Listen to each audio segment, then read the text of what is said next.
حضرت علی علیہ السلام نے فرمایا، 3 لوگ جب آپ کے سامنے بات کر رہے ہوں تو انہیں مت روکو، والدین، بچہ اور غمزدہ انسان، کیونکہ ان کا دل بول رہا ہوتا ہے۔ وہ جگہ چھوڑ دو جہاں تمہارے احساس اور تمہارے الفاظ کی قدر نہ ہو، وہ کسی کا گھر ہو یا کسی کا دل۔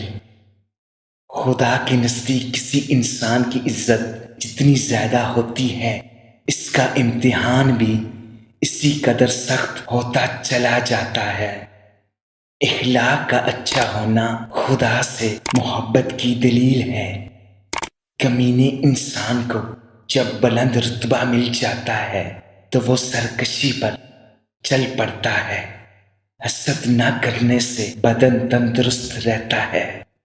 زندگی جب رلائے تو سمجھ لینا گناہ معاف ہو گئے، اور زندگی جب ہنسائے تو سمجھ لینا دعا قبول ہو گئی۔